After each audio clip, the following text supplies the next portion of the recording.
Kaip patiko šiandien dienos žaidimas?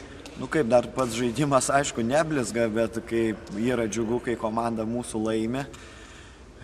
Tai irgi visus fanus noriu dar su pergalę pasveikinti ir to pačiu komandą. Kaip fanai pasitiko Ryto komandą ir ypač visų išgirtai Donatą Zavacką? Pačio Ryto komanda kaip ir visą laiką švilpimu, o aišku, Zavackas yra čia Kaune labiausiai nemėgstamas ir visi žino dėl ko.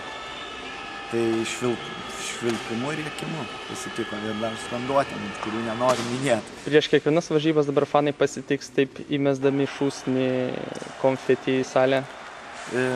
Ne, turbūt čia tik tai kaip sezono pradžioj, ateityje to tikrai nebus. Bet aš kaip galiu pasakyti, vis tiek kažkaip yra fainiau, džiugiau.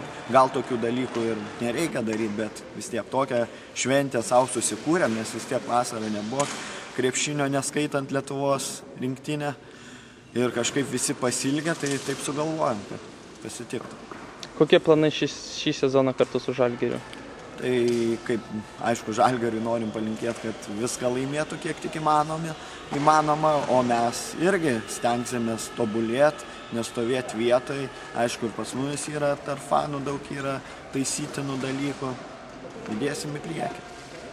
Ar bandysi su Žalgiriu keliauti į daugelį išvykų, ar apsiribosi Lietuvos frontu? Ne, taip nebūna, kad praktiškai važiuojam visur. Bet taip jau Eurolyga, tai tikrai nuvažiuojam į vienas rungtynės, dviejas, nes vėl čia priklauso ir nuo burtų, jeigu labai toli, tai ir mes savo nelabai ką galim leisti finansiškai, nes vis tiek brangiai kainuojam. Jau neskaitant ten Lietuvoje, kad važiuojam visur į Baltijos taurę, irgi visur važiuojam. Kokios nuotaikos tarp fanų ir kokios kalbos apie šio sezono perspektyvas, nes sudėtis tikrai pasikeitusi?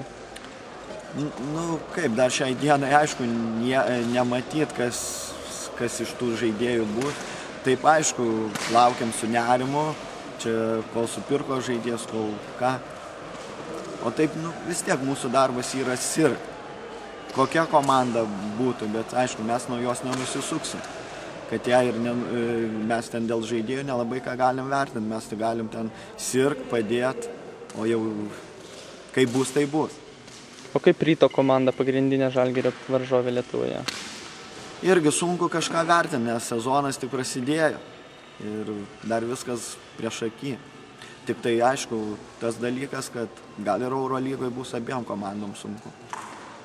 O kaip po varžybų jau pergalės džiaugsmas vyko ir į salę įskriejo fakeliukas? Ar tai buvo planuota ar netyčia? Ne, tikrai neplanuota. Čia kalbos, kad su popieriais susimaišė su tom pačiom juostom ir įskrido, tikrai neplanavom to dalyko, bet taip išėjo. Nesiruošiat pasižymėti chuliganizmu? Nepropaguosim tokių dalykų.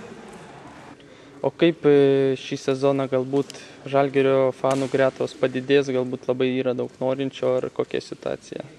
Į klubą taip atėjo naujų, kai kurie ir jau nebedalyvauja, aišku, ateis gal ten į vienas kitas rungtynės, nes mažiau pirko abonementų. Nes vis tiek, man atrodo, kaip čia bešnekėt krizė ir atsiliepia daug kam irgi. Ar šiandien nustebino Lietuvos Ryto fanų būrelis susirinkęs? Ne, jie važinėja visur, nenustebino. Ir gana jų nemažai buvo. Gal tiek ir nesitikėjau. Tai vienu žodžiu matot Žalgirio perspektyvą šviesias? Ne, su nerimu. Su nerimu, sudėtis tikrai dar pats žaidimas netenkina. Bet turbūt gerės, reikia tikėtis. Kaip manot, kas bus Žalgirio varikliai pergalės pagrindiniai? Braunas turbūt, Šalenga. O taip, iš kitų kažkaip dar nematyt kažko.